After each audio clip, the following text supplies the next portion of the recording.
Someone was following Stanley. He was sure of it. If he checked over his shoulder now, he would surely catch them. It was only a matter of time.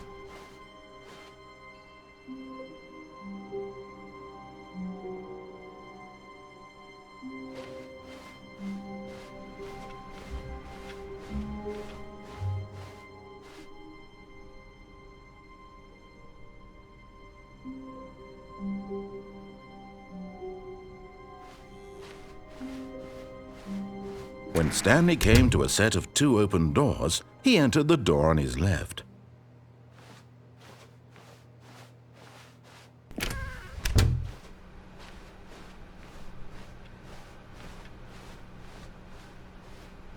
Yet there was not a single person here either. Feeling a wave of disbelief, Stanley decided to go up to his boss's office, hoping he might find an answer there. Coming to a staircase, Stanley walked upstairs to his boss's office.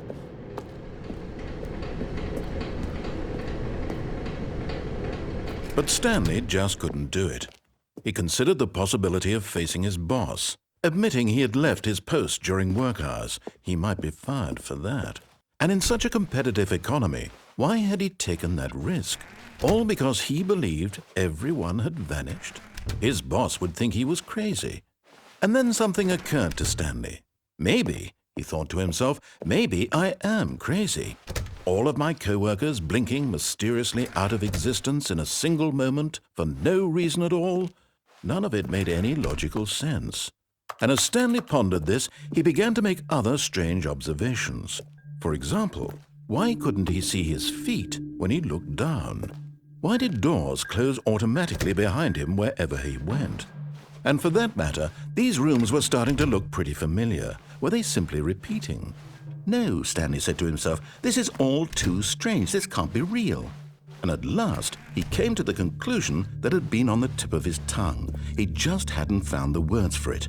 "I'm dreaming!" he yelled. "This is all a dream." Oh, what a relief Stanley felt to have finally found an answer, an explanation. His co-workers weren't actually gone. He wasn't going to lose his job. He wasn't crazy after all. And he thought to himself, I suppose I'll wake up soon.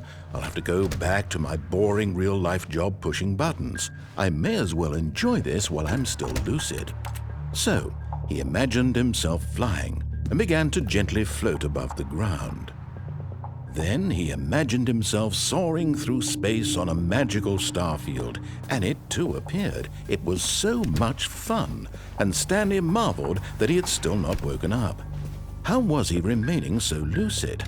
And then perhaps the strangest question of them all entered Stanley's head. One he was amazed he hadn't asked himself sooner. Why is there a voice in my head dictating everything that I'm doing and thinking? Now the voice was describing itself being considered by Stanley, who found it particularly strange. I'm dreaming about a voice describing me, thinking about how it's describing my thoughts, he thought. And while he thought it all very odd and wondered if this voice spoke to all people in their dreams, the truth was that, of course, this was not a dream.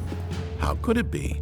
Was Stanley simply deceiving himself, believing that if he's asleep, he doesn't have to take responsibility for himself? Stanley is as awake right now as he's ever been in his life. Now, hearing the voice speak these words was quite a shock to Stanley. After all, he knew for certain, beyond a doubt, that this was in fact a dream.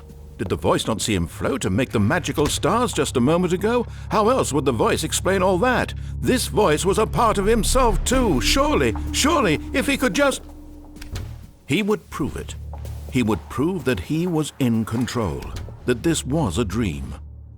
So he closed his eyes gently, and he invited himself to wake up. He felt the cool weight of the blanket on his skin, the press of the mattress on his back, the fresh air of a world outside this one. Let me wake up, he thought to himself. I'm through with this dream. I wish it to be over. Let me go back to my job. Let me continue pushing the buttons. Please, it's all I want. I want my apartment and my wife and my job. All I want is my life exactly the way it's always been. My life is normal. I am normal. Everything will be fine. I am okay.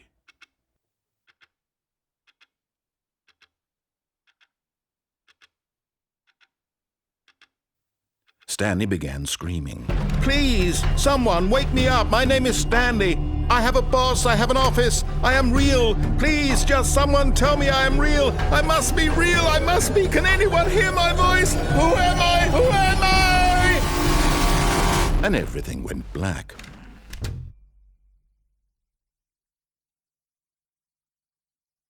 This is the story of a woman named Mariella. Mariella woke up on a day like any other. She arose, got dressed, gathered her belongings, and walked to her place of work.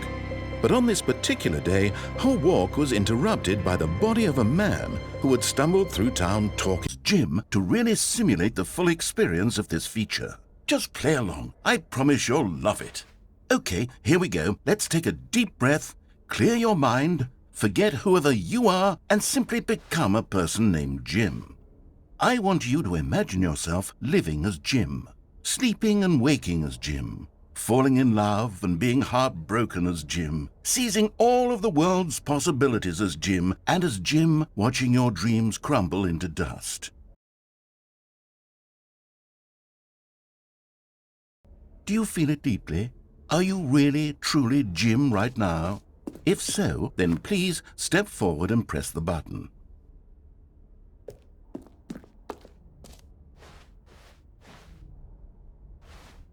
Jim. Yes! You see? What a thrill! What a rush! That was you! The button described you. Do it again. Do it again. Jim. Ooh, it hits even harder the second time. If this were the only new feature in the Stanley Parable 2, it would still be worth the money. Let's take a break from the Jim button. I'm too emotionally drained from all of this personal validation.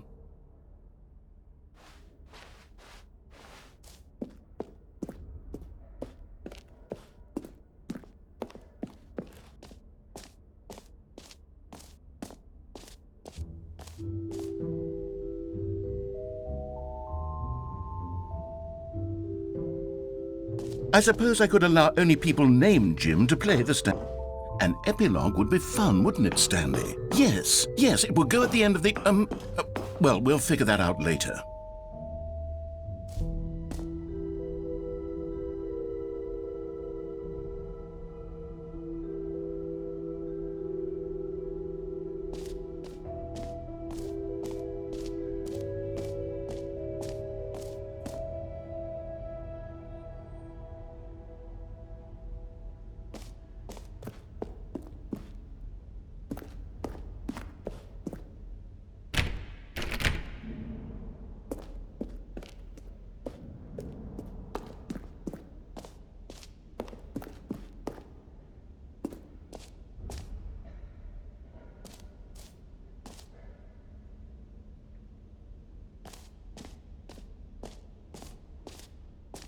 Okay, I'll be honest, I haven't yet decided on this one.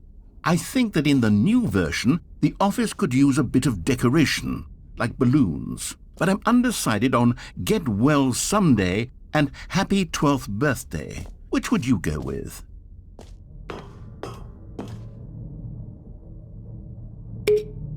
You know, sometimes when you solicit another person's opinion, it makes you realize that you knew which one you actually really wanted all along. Happy 12th birthday, step-niece, it is. Or actually, maybe I should have gone with... No, I've made my decision, we're moving on.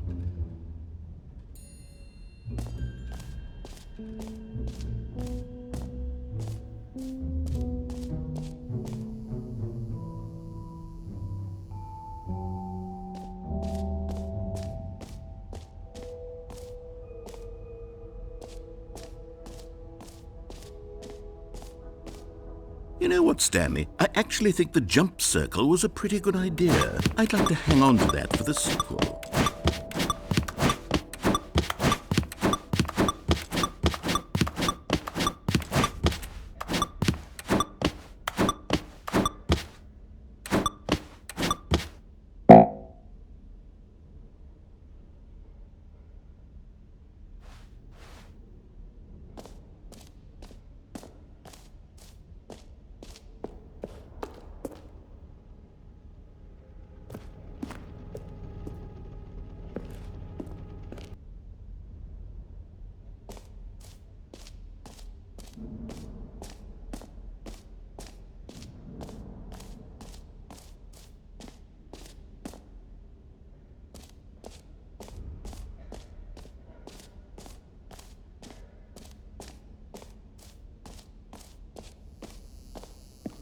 Now here's something special. You remember that broken test trophy that got left in the game on accident? Well, I'm developing a technology to simply give you the trophy. Yes. You see, you'll come to this lever, and when you pull it, the trophy will be given to you. Okay, perhaps I should have clarified. This is technology that will exist. Right now, the trophy is still fully broken. I'm not a wizard, Stanley, but I guarantee it will be fixed in the sequel to at last satisfy the hordes of ravenous fans all over the world who have been uproariously demanding this feature. Gamers, we hear you, and I promise it will happen. What else? What other exhibits haven't we seen yet?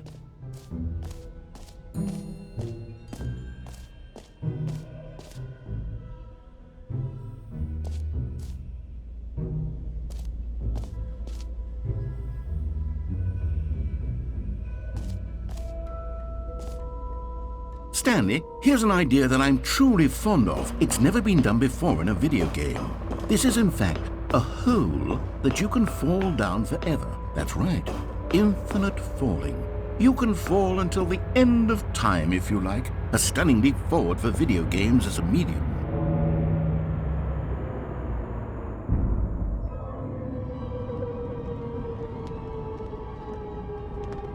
You see, isn't it wonderful? One of my more ingenious concoctions, if I do say so. Now then, since you've gotten to see the infinite hole, you can press the teleport button to pop back up to the top, and we can continue onward. Great! Now, I'm very excited to show you even more of my ideas for the sequel.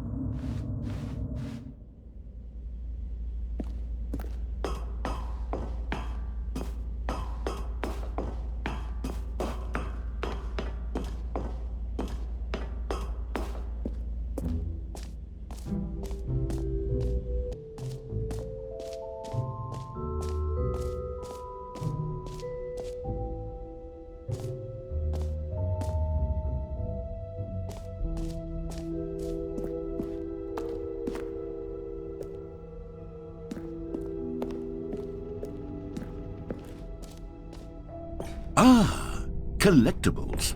Now it's a real video game. In the Stanley Parable 2, you'll run around gathering up these miniature Stanley figurines. And what's truly innovative is that there will be no reward for collecting all of them. I don't want to stifle the intrinsic joy of watching a number go up. You simply collect all of them, and then you move the hell on with your unremarkable life.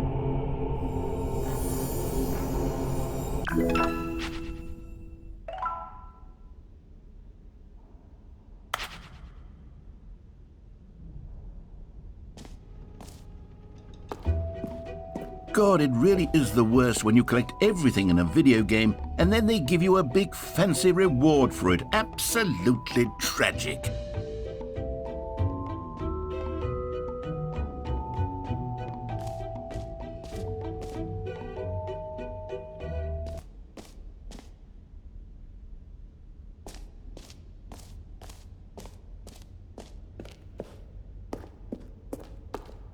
A common complaint of the Stanley Parable was that it was confusing and paradoxical, that it engendered a chaotic sense of reckless despair in those who played it. Well, I'm happy to say that after much consideration, I've engineered a clever solution to this fundamental problem with the game.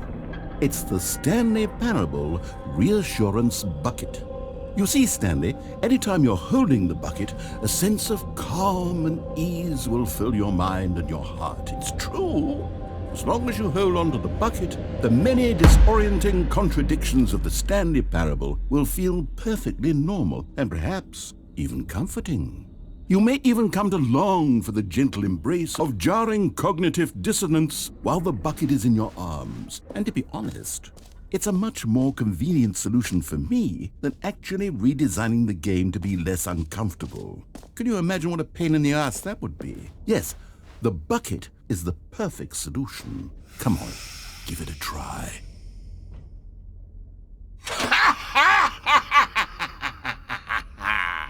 Can you feel it? The glow of comfort, even in the face of crushing despair, must already be sweeping through your body. And in fact, can I say that I do believe the bucket lends you an air of charisma as well? I think that just holding it has made you the slightest bit more attractive as a person. The benefits of the bucket seem to go on, don't they? All this and more await you in the Stanley Parable 2.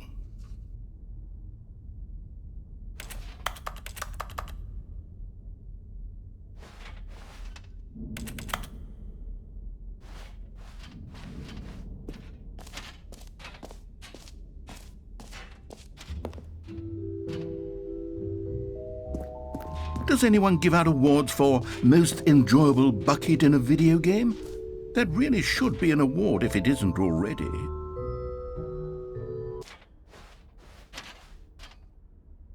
Jim. Whoa there, cowboy. Sometimes a person can be too much, Jim. Jim. I'm putting the Jim. Jim button away. Jim. Otherwise, soon you'll start to lose all sense of who Jim. you actually Jim. are.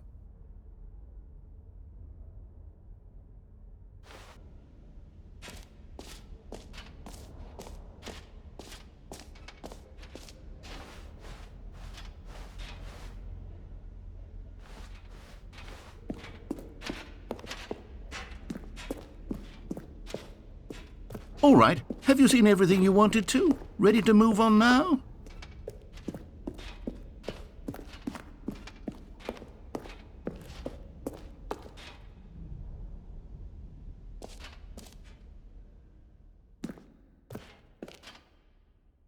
So, Stanley, what do you think?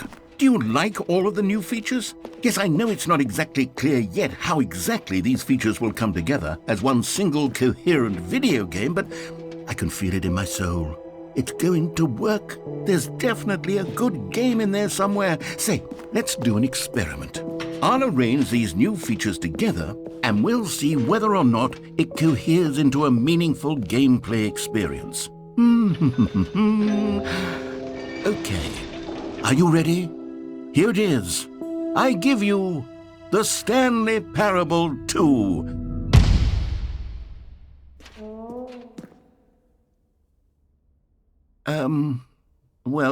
I mean, there's potential here, right? It's sort of... Okay, never mind. Hold on, let me do a different arrangement. Okay, yes, this is much better. I feel good about this. Here we go, version 2. Who am I kidding, Stanley? This isn't a coherent video game at all. It's a lot of gags. And I do very much enjoy creating gags, but they don't add up to anything. I wanted more than anything to create a sequel that would capture all the magic of the first game. I wanted fans to love it. No matter how good these gags are, they won't stand on their own. They would need the structure and the gameplay of the original. Wait, maybe that's it. I can take the original Stanley Parable and simply, well, insert a few of my new features into it. Tastefully, of course. With respect. With care for the vision and integrity of the original game. Would it possibly work? I suppose it could. But it would need a really, really tremendous title screen. A title screen that says with bold and uncompromising conviction, "This is the Stanley Parable 2. Let me see if I can whip something up. All right, perfect. Go ahead. Take a look.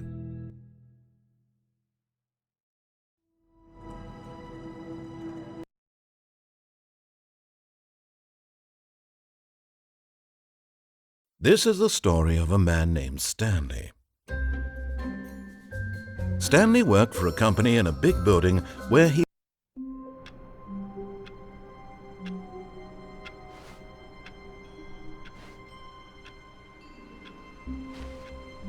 all of his co-workers were gone. What could it mean?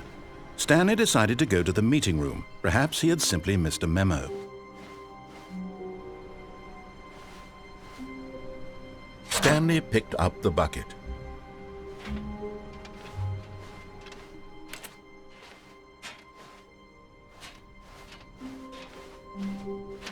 Stanley clutched the bucket tightly to his chest and entered the door on his left.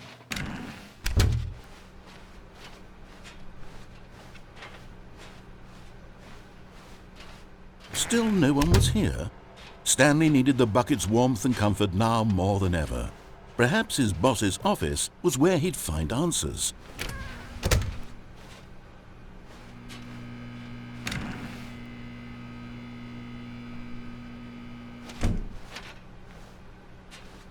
Coming to a staircase, Stanley and the bucket walked upstairs to the boss's office.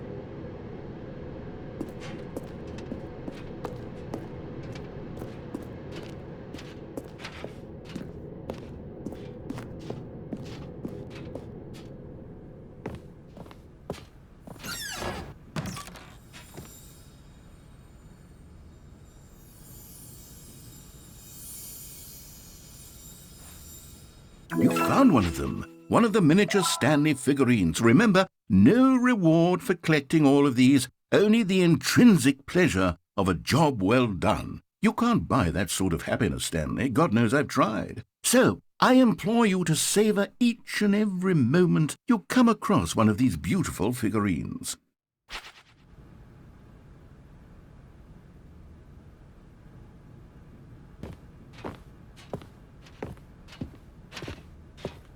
Stepping into his manager's office, Stanley was once again stunned to discover not an indication of any human life. Crushed by the weight of this revelation, Stanley may have broken down into an emotional dumpster fire if not for the soothing presence of the bucket. Even now, in his darkest of hours, did the bucket's warmth and guiding light pierce the dark clouds of confusion and chaos. It would be with him always. The bucket would, and he knew it. The two of them were inseparable. At this point, Stanley was so absorbed in the tender spiritual connection he shared with the bucket that he didn't notice the keypad behind the boss's desk. Nor in his bliss of simply being near the bucket did he have any notion that the PIN number for the keypad was 2845. 8.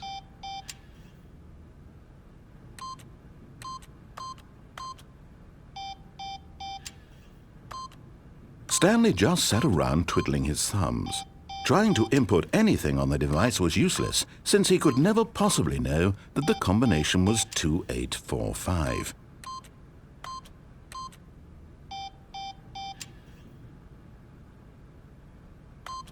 "2845.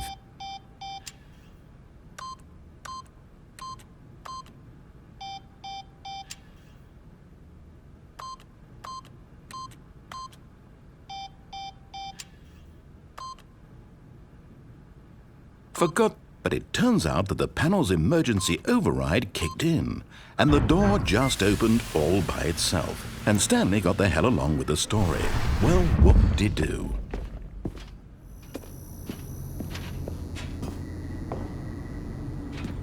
Another miniature Stanley figurine. There really must be a snappier name for these things. What about mini-stands? Stanley figs? What about Stanlerines? Yes, I think I like that. Another Stanlerine under your belt.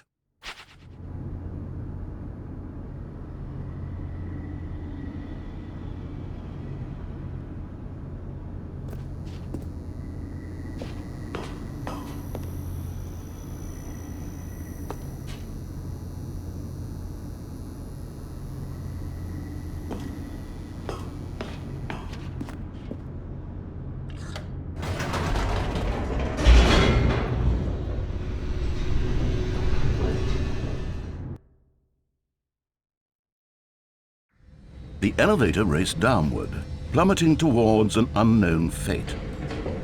It would be all Stanley could do to keep himself together, if not for the bucket. Soothing him, comforting him, reassuring that in this darkest moment of uncertainty, he would be all right. The bucket is here for you, Stanley. Everything will be fine.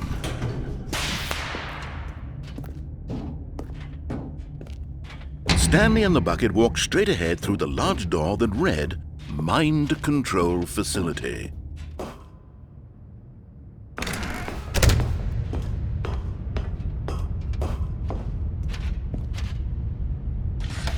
The lights rose on an enormous room packed with television screens.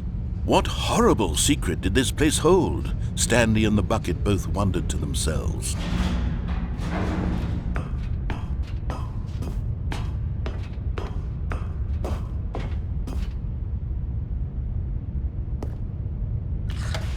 The monitors jumped to life, and Stanley nearly dropped the bucket in shock. Everyone in the office was being videotaped, monitored like guinea pigs. The bucket had never seen anything like this, and it very nearly burst into tears as Stanley cradled it gently, reassuring it that everything would be fine.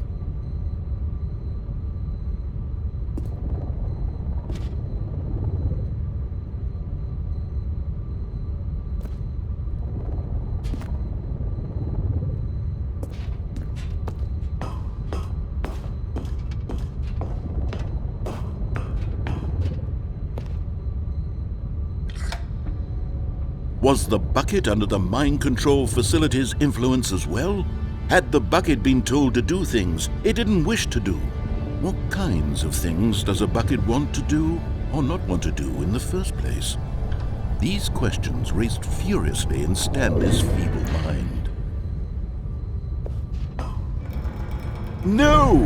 He screamed into the bucket. He couldn't life in someone else's control. Never! He squeezed the bucket tighter, his one friend in the entire world. At this point, he could trust no one except for the bucket.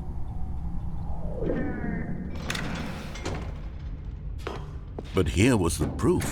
The heart of the operation. Controls labeled with emotions, happy or sad or content. Walking, eating, every place. And as the cold reality of his past began to sink in, Stanley decided that this machinery would never again exert its terrible power over another human life. For he and the bucket would dismantle the controls for good. Two best friends, Stanley and the bucket, up against the world. They high-fived in a really cool way, and the bucket made a sassy comment about taking down the system.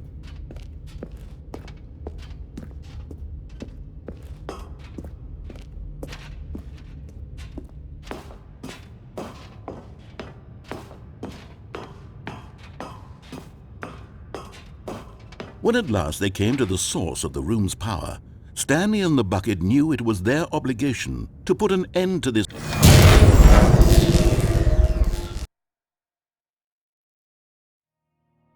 Stanley and the bucket waited in blackness. Was it over? Yes, they had done it. Stanley and the bucket had defeated their greatest and darkest enemy, freed themselves from the tyrannical grip of the evil mind control machine. Freedom was now mere moments away. Excitedly, the two of them began to discuss the kind of life they wanted to live once they stepped through this massive door. The bucket wanted to learn to roller skate. Stanley wanted to sneeze in every country on Earth. Both of them wanted to begin watching a movie, any movie, but then stop it halfway through and begin watching it in reverse from the end. True, it was a simple life they envisioned, but it was one they'd lived together, with one another to lean on, to trust, to support. What? Wait. What was happening? Why had the door stopped? Was Stanley and the bucket not about to be freed? An unbearable silence filled the room, lingering in uncertainty, until finally the truth hit Stanley square in the face. This building did not want the bucket to leave. Even the facility itself recognized the incredible calming presence of the bucket, needed the soothing warmth of the bucket, would go to any lengths not to part with the bucket. No. Stanley can't leave this place, not while he has such a precious bucket in his arms. Not while this building has anything to say about it. Stanley realized he would never again leave this very room. But at least he has the bucket. To be trapped eternally in darkness isn't really so bad, Stanley thought to himself. As long as I have my bucket with me, right? I'll be okay, won't I? Stanley gulped. Very soon now, he was about to find out.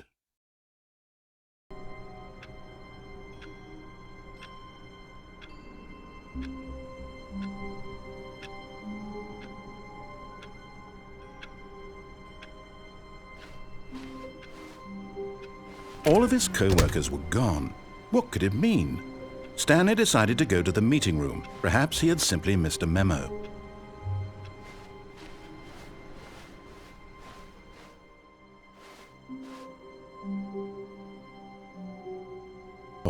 He entered the door on his left.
Coming to a staircase, Stanley walked upstairs to his boss's office.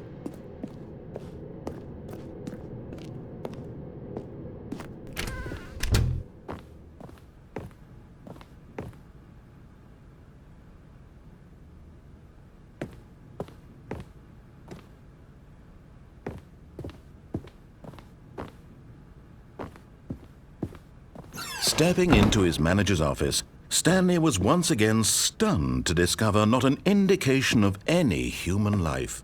What could it mean, he wondered. Desperate for answers, he began turning the room over looking for clues that might unravel the situation.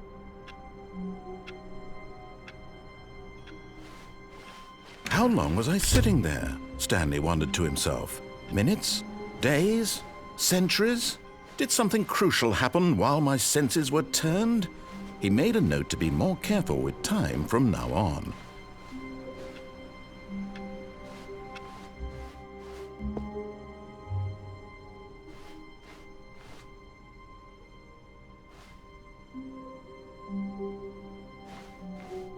When Stanley came to a set of 2 open doors, he entered the door on his left. This was not the correct way to the meeting room, and Stanley knew it perfectly well.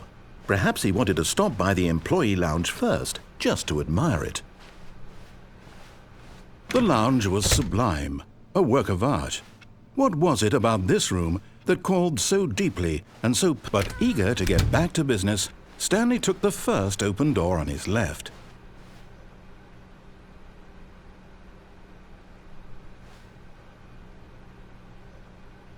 And so he detoured through the maintenance section, walked straight ahead to the opposite door, and got back on track.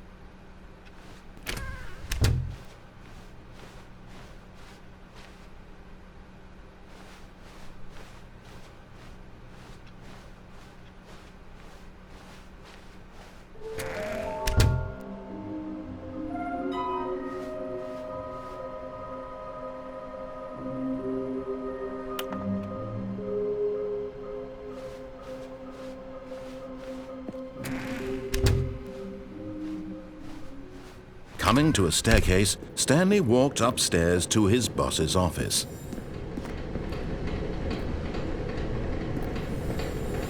Okay, I'm going back to the name of these little Stanley figurines, and now I'm torn between Stanlerines and Figlies. What do you think, Stanley? What name better encapsulates the intrinsic sense of happiness that you get from seeing a small number in the corner of your screen go up by 1? Let me sit on it. I'm sure it will come to me.